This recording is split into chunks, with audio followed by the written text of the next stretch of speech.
Hello and welcome to the Hidden Genius podcast. I today am so excited to be joined by a wonderful guest who is a phenomenal lady, and she's got a beautiful story which we're going to unpack today, and the hidden genius, of course. So her name is Ioana Lupo. So welcome, Ioana. I'm going to call you Ioana. Yes, And that's my preferred name. yes, so welcome. I am really thrilled about our conversation. How are you today?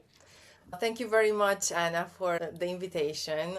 I'm really honored to be here with you. Let's get straight into business. Yeah, absolutely. What is the story, the real one, that is truly yours? The story only you can tell. What would be that story for you? And don't overthink it, just anything that comes to mind. Keep it as specific or as generic as it is, because I have found that the more open we are to these questions, the more magic we are able to create. So, what is the story only you can tell? My story that only me I can tell. Yeah, because of course I will go now, I will refer to my professional life, of course, but the professional life, it's not by itself, it's always coming from something personal, right? So I grew up in the countryside, in a village in Romania. I really loved, and I'm a nature person, and I love to be around, like in nature, in traditions and so on. But there was something there that I always like knew I need to go somewhere else. I need to look for something else. When we are a kids, people that asking us, okay, what do you want to do when you grow up, right? I was not like, oh, sometimes I would want to be a teacher, sometimes I would want to be something else, but I was not that focused on being exactly something. That's the reason, for example, when I choose to go to university, for me, going to university, because it meant going in a like one 100 kilometers away. So it was going to see other worlds. So for me, it was not that important where. It's like, I need to go. I choose geography just because it was about, like, experiencing other places. And I knew that if I will go there, definitely I will need to do a trip. So when I was there, I had the trips, really nice trips, because I had to visit amazing places. But something was calling me on the economic, let's say, on the economic side, Okay. which, because I actually graduated high school that was more on economic. That's why a lot of, like, my parents and people around me were, oh, how can you go to geography? Because, you should go to something like related with economics. But I was like, no, I don't want to. Something was like, I didn't like the teachers, some of them. So something they didn't put something in me about it. Instead, my desire to travel, to see the world, to see other culture was, I thought it was going through geography. But actually, being there in the uni environment, it was like an NGO, non-governmental organization, was exactly working like a company, but only as a student. And there, I was like, oh, I want to join now. But they were part of the economic part, management university, on whatever, business, whatever it was. So it's okay, I don't care, because anyway, I knew a lot of concepts, right? Because I was have been through the all high school. And they were asking me, well, so which department do you want to be in? And so they start selling. It's like, nah, selling, I don't know how to sell. I don't know. Marketing, I didn't know too much at that time what is marketing. And then they told me human resources. And that was the point where, like, okay, so what's that? Oh, when you have to recruit. So kind of didn't know anything about it.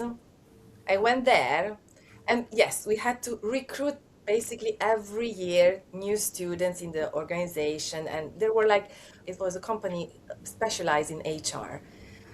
And it's like, and they were happy enough to welcome us. And because I was part of HR department, and then I was the vice president of human resources department, like in our community. So they say, okay, come to us, because we are going to teach you a little bit more about how to evaluate the people that you are in the organization, how do you do a recruitment, how you do an assessment center, when having all the students and not just having interview one by one with every individual. So then it was actually, when I remember when entering in their office, it was like so, I don't know, cozy. It's like, wow, this is the environment where I want to work. They were my first teachers, and they actually helped me understand what is human resources a bit, as it could be at that age. But then through their recommendation, I went into my first, let's say, career job, which was in a multinational company. So this is the way this is my path getting into human resources area. So, Ioana, you have been captivated by the beauty of nature. You grew up in a beautiful countryside in Romania. You always were drawn to explore some territories because you wanted to understand things around you, the environment, and it led you to searching yourself. So you had to reconnect. Connection with nature allowed you to reconnect with yourself, and further on reconnect with the people that you were serving in your capacity as the HR professional. It's a fascinating journey that you've had, that exploring the world. There is something about exploration, and then it led you to explore yourself, your preferences, your values, what made you happy, and it brought you to the career path that made you happy as well, working with people and understanding what made other people happy, what created that environment for them to flourish, like those wildflowers in the field, that when they have the perfect conditions for them to blossom, they grow and they create beauty. And it's the same for human beings. When they have a perfect environment, they blossom. Does this make sense when I It's reflected back to you? absolutely, no, it's absolutely making sense, because basically this would drive me not only to stay in one particular space. I was always looking and I was always questioning, exactly as you said, why people in this environment will not flourish as they should.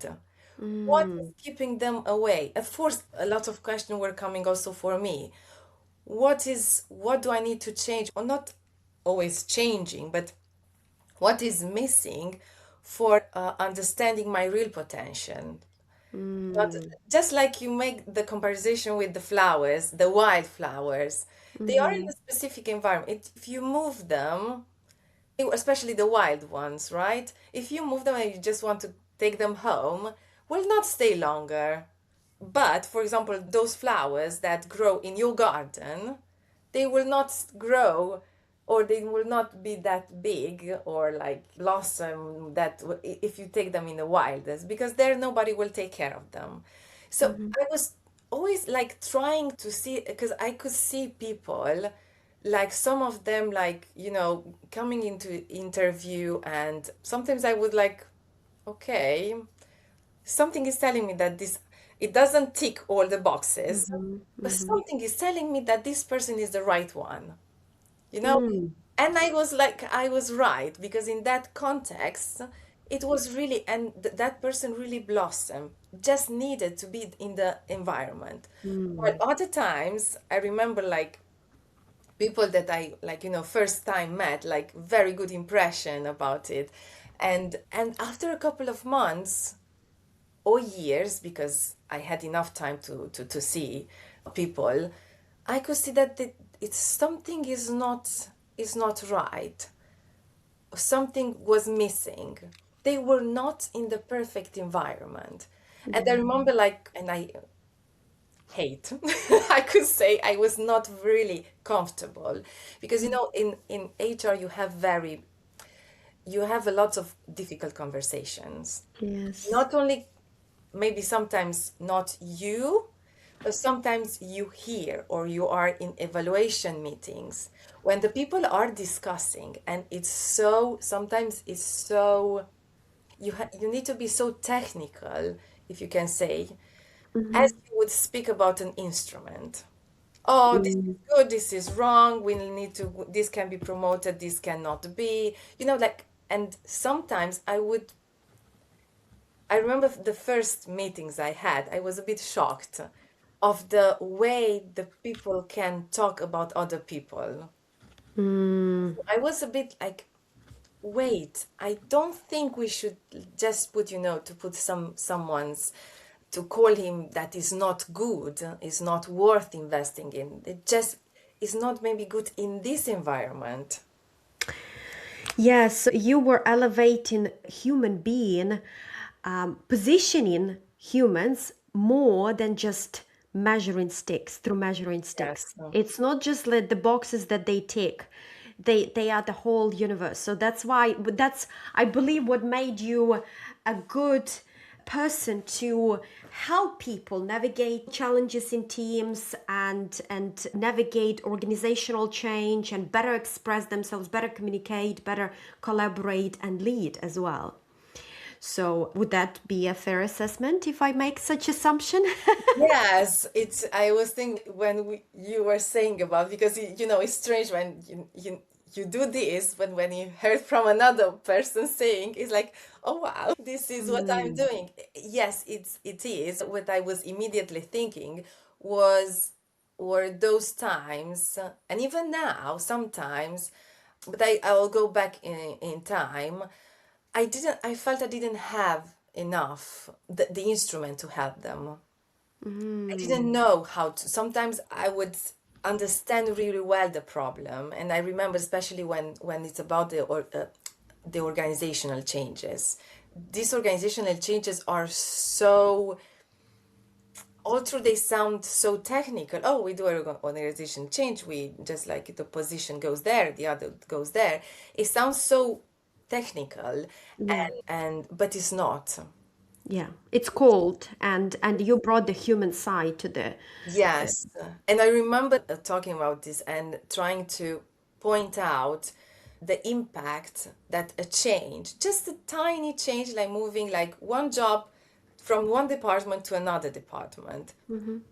Normally you say, what, so what's the point? Okay, the person will just go from there to there, so that's the Mhm. point. But I remember having discussion with people, and either with the employee that would not fit, will just like, I love what I'm doing, but I don't fit in the other team, Yeah. or I don't, or the way I see the things, I feel are not the same as my manager sees them. Mhm. Mhm. So it's like, and it's the same, going back to the flower, which I really loved. Exactly Mhm. the conversation you did. It was exactly the same. You just brought, it was like a flower, maybe in a wild environment, had all the independence of working Mhm. because the manager was giving this environment. The person has like grow a lot, and then suddenly, okay, let's move this here. And Yeah. here would mean in an environment like bringing home, where it's that Not enough light. exactly not enough light. I mean, you could tick again. Oh, we have light. Tick. Okay, do we have ground? We have tick.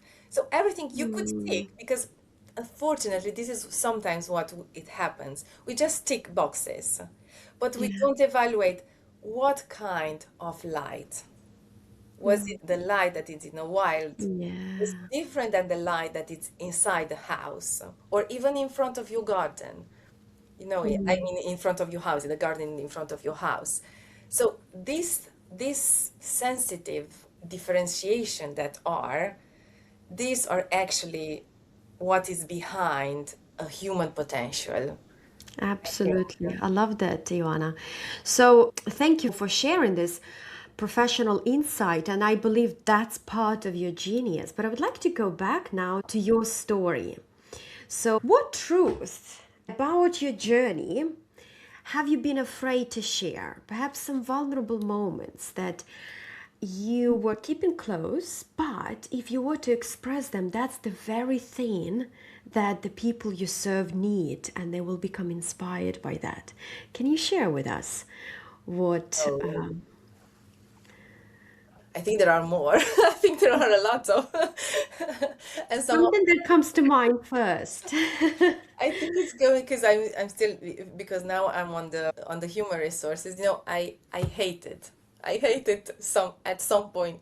No, maybe hate is a very strong word, which actually I kind of not use. I don't know why it's now coming to my head. But at some point, I said, no, human resources, all these people around me, is not for me. And in fact, I actually changed. I accepted the proposal to go in another department. But what was strange, it was, and that what maybe was painful for me, it was that my move was not very much out of curiosity, which my nature would want to. It was mainly of something I don't think I fit anymore in this department. I can't see the opportunities that were presented at that time to me were like, I don't think they are that good. So I remember having a chat with one of my managers, with which I always like he will always have my respect and appreciation, because at some point he was telling me, look, Ioana, you really, I mean, you did a really good job and everything. Why don't you go to have another experience? Because it's really, I mean, I wouldn't want you are a really good asset for the company, but probably it's not here, the space. So I said like, okay, but the translation in my head was, no, I don't think human resources is for you. You might not be fitted for this, and that's all. Let's try another thing.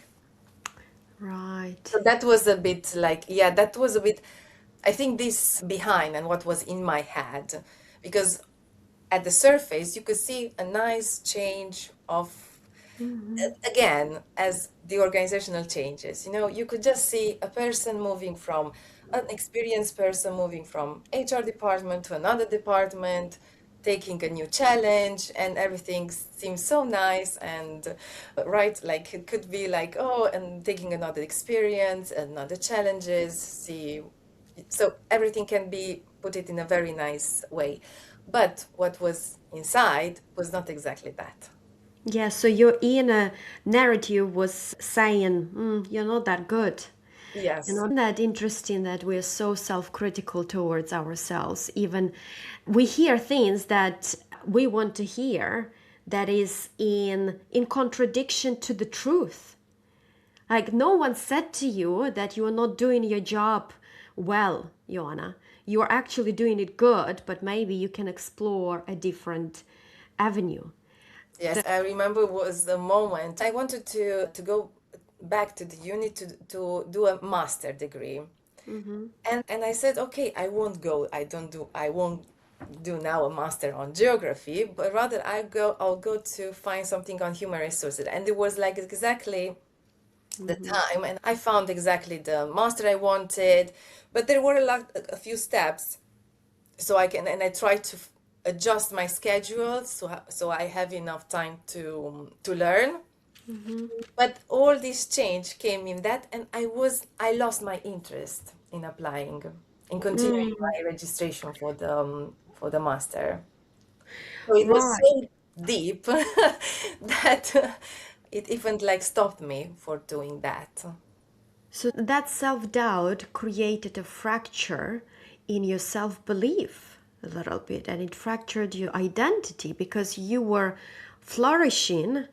At least you thought you were. You saw the best in people, you saw their potential, you wanted to create an environment for people to flourish and blossom, and yet something was not, you had to tick the boxes and you had to take out, measure and stick for people, and it just was not who you were. And you said that you didn't like that environment anymore.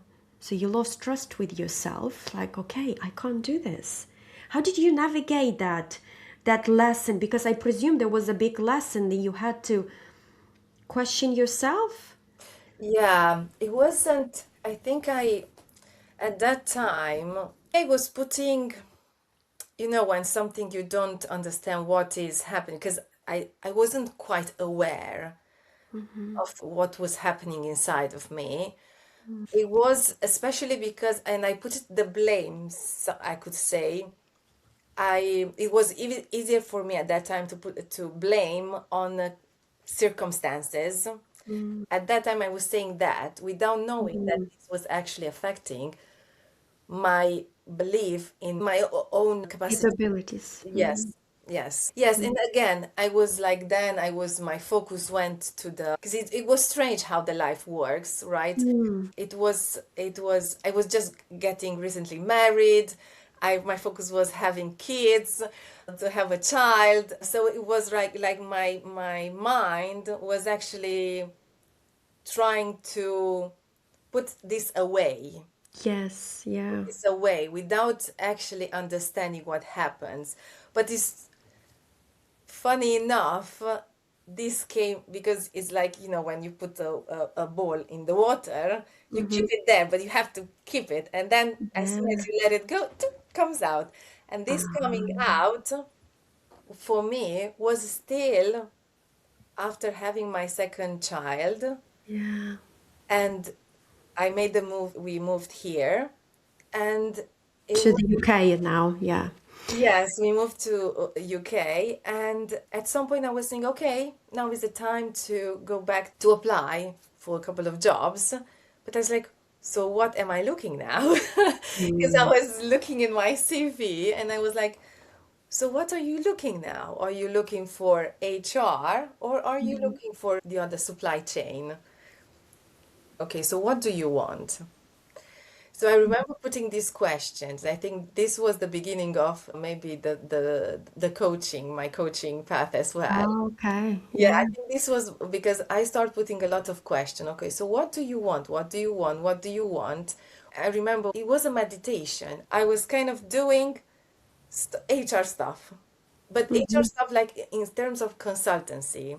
I was in a meeting room with people explaining about something. I can't remember exactly what because you don't remember exactly. But it was definitely take me to the HR part. It's like, okay, so that is thing. That's so then I started basically that was the moment when I started realizing what has happened during the years. Because since then until then it was just, as I told you, like a ball that you keep under Hmm. the water Hmm. and you just keep it and you don't even think about it. Yeah. And that was the moment, oops, and I was like, okay, so why did I not go further with my application for master? Why did I give up to this? Why did I? So then I start putting a lot of questions. Why I did that? And so And the reason and the answer for that, what was the reason behind why you didn't pursue your further education in HR? I felt at that moment, as I didn't know some of my values. So my feeling regarding the environment was true, but I didn't understand why. So there were a few values that I report to it that were not. So I understood that it was actually a very good thing that I did not stay there. I remember when somebody told me, but if you want to work on HR in UK, you need to get the CIPD certification, Hmm. be as Chartered Institute of Personal and Development. It's like, oh, okay, what is that? What do I need to do? So I said, okay, you need to go back to learn. So it proved, your journey proved that you have been on the path where you truly belong, albeit some challenges and some changes. But you still came back to it because it's who you are. You care about people. So to me, as I listen to you, Ioana, I think that HR is not about ticking boxes, it's not about measuring sticks, and it's not about technical cold qualification stuff that you just put people as, you evaluate them as programs almost. It's so much more than that. It's about looking at people as an entity, as almost like a universe, no matter how poetic it sounds. Yes. Because when you allow people to open up, to express their talents, their gifts, their potential, it creates a win-win scenario for all people concerned. If only or everybody was operating from the place of their potential when they were supported, nurtured, loved, seen, understood, especially in organizations. Can you imagine how companies and big organizations would flourish? Yes. And I think that's what your mission and path is in your work in your new role as a consultant, HR consultant to work with teams. Now, I want to go back to your story a little bit more as well.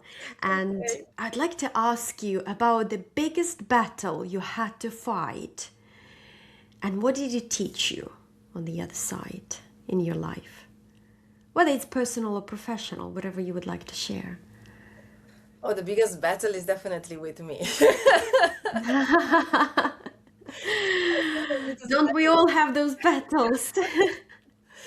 I mean, as much as maybe if you would have asked me, like, I don't know, a couple of like three, maybe even 3 years ago, maybe I would definitely had another answer. But yes, the coaching is when you go into it, is not only about coaching the others. First of all, you're the first one to be coached. Yeah. So that's the way, this is the way I actually, whatever you want to, something is not working, you have a battle, you think that it's somebody else in outside, but the thing is that everything is inside. And the first battle, and the hardest battle in the end is with you. Going from doing the step from being an employee to a consultant, or choosing, for example, choosing to go further into the coaching, was always, again, it seems to be really on the surface, on the outside, it seems to be so, oh, but you just had a decision and that's all, and this is it. But it's not like that. There are like a lot of, especially that also like the personality, sometimes is not, my own personality is not really helping. And this was another thing, again, another battle with me in understanding myself, in understanding my type of personality, understanding that sometimes I do overthink. Sometimes Mm. I do tend to, I don't know, to not take the risk, and all of these are part, sometimes it's hard to understand them, but as soon as the understanding happens and the acceptance happens, then the grow, it happens as well. Growth, So, yeah. but it's not, again, it's strange. It's very strange. It's not enough just to know yourself. This is another thing.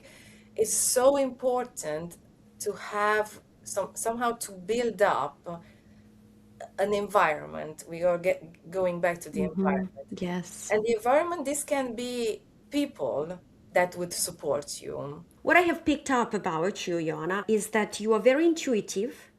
You are driven by curiosity. You love asking questions. You're not afraid to go within. Most people would never go within because they are so consciously or unconsciously afraid of facing their inner demons, and that would scare them. You're not afraid of that.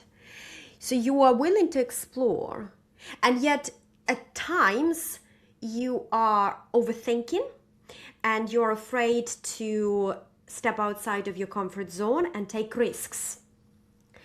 So can you share the moment with us when considering all of your strength and being aware of your weaknesses, you did take a leap of faith, you did do something that was out of ordinary, outside of your comfort zone, and you came on the other side victorious. And what happened there, if you can give some specific example? Wow, I don't know if I should go with a recent example or with I don't know. You tell me. yeah, let me think would be because one of my recent examples was one of my a program that I was keep preparing for so much time. I put a lot of my energy and my knowledge and everything, but I just didn't have the courage to go, and I Mhm. was just doing small steps. But then I finally accept, and I don't know, it was like, I think it was maybe a month or so. Then I was asking, the team that would help me with the technical stuff and everything. I was like, I, I'll go. And they were looking at me. It's like, really now? Okay, you're prepared. It's like, yeah, now, but don't. I was saying for myself, like, don't ask me too many questions because I might change my mind. So everything was like, so like a roller coaster. I start doing is like going, on as you put a boat on a river. Mm.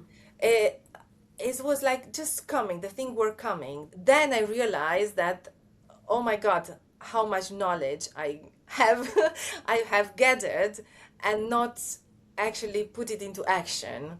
So Mm. it was just giving me, so everything went like of course there are, as any process or any program that you or launch again, there are endless things that you can improve, but as overall and as I don't know as a goal of the program, it was absolutely, I mean, I was amazed of the results that came up and the quality of the people, that the customers that came from this program to work with. So I was so pleased with the results.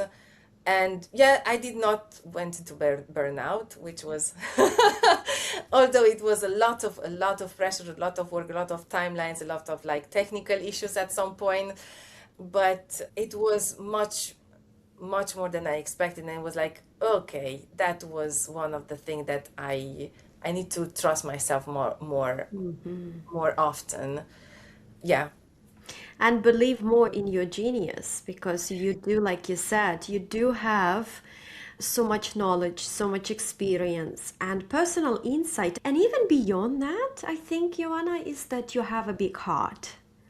And that's what connects you to other people, that's what opens them up. So, owning that is a big thing for everybody, not just for you, but for everybody. Because, like you mentioned before, we are so quick to beat ourselves up. And I think it concerns everybody, especially us women, because we carry a lot on our shoulders, Yes. wearing different hats and trying to be perfect and trying to please everybody. And it's just like, when are we going to recognize all of that? Um, the question I'd like to ask you, Anna, is why do you think your story matters? It's a difficult question, although sounds very simple question. Mhm. Because I didn't trust too much in the story, in my story. Mm. I was like always trying to hide and trying to put only the result, the success, the things that are shiny, you know. So that's why I tend to say that, yeah, I didn't actually believe that my story would be very interesting for someone, and that actually like was interesting because after like people were, and I start saying parts of my stories just maybe in a very comfortable Mhm. for me place, or Yeah. maybe in one-to-ones, especially working with one-to-ones, because as soon as I would go a little bit like we know with more audience, I Yeah. would just try to be more, to seem that I'm perfect, not perfect in that, but not sharing too much of my stories. But then, Making it look good. yes, Yeah. look, I thought that this is something that is it should be, But then when I saw people like, especially the one-to-ones working with, and they were coming to me, and it's like, that the thing that the example that you gave me from your experience, the one that, especially, especially the bad ones, I mean, the bad Mm-hmm. ones, the ones that were not like, for me, was hard to share, and it was like, because it was something, especially those that they were coming back to me, and it was like, that really impressed me, and it gave me the courage to go further. It's like, oh my, Mm-hmm. is it that it could have an impact? My my experiences, my stories, and especially the ones that I was trying so hard to hide them. Mm. And I think that gave me the courage to also to, I think, to dig more. Yeah, it's interesting that you when we share some vulnerable aspects of our journey, of our life, something that we prefer to keep hidden, but it's it plays a big part in other people's lives because it gives them permission to be who they are without pretense. Especially now these days there is so much pretending going on. There's Yes. so much like looking good, Instagram worthy kind of show reel and all of that, but life is messy, and that's where its beauty is. So when we share our stories in our authentic way, when we express something that, yes, I made a mistake, yes, I questioned myself, yes, I kind of lost my way, that's what unites us as human beings because no one is perfect. We all have our dark sides, our shadows, our mistakes, vulnerabilities, something we're not proud of. And when we speak up about that, it actually gives us strength and it gives permission for other people to accept who they are as well, regardless of what you do, but especially when you work with people. And I think these days you can't work in isolation unless you are behind those robots and creating those like AI robots. Hopefully, it won't be the future that they will be walking among us. But because human beings, we need connection, and story is a Yes. great connect. So, thank you, Ioana. I really enjoyed our conversation. What would be the last words, like motivational words, that you would like to share to anyone who is listening to this podcast? Wow. I think what it would have helped me here, like many years ago, would have been somebody to tell me, you have potential, you're enough, just go, just for your path. You might not know where yet, but just keep going and keep going, and you're on the right track. As Just try to feel it in your heart, in your mind, to see if they are, and if they are okay, then just go for it. I think this would really help me to hear like a few more years ago. Yeah, so simple yet so wise. Just go for it. And you no matter how prepared you are in life, you will never have the exact path laid out in front of you where you are absolutely clear and certain that if I take this A B C D steps, I will come to my destination. It's never like that. And that's the beauty and the challenge and the meaning of life, really. So, thank you.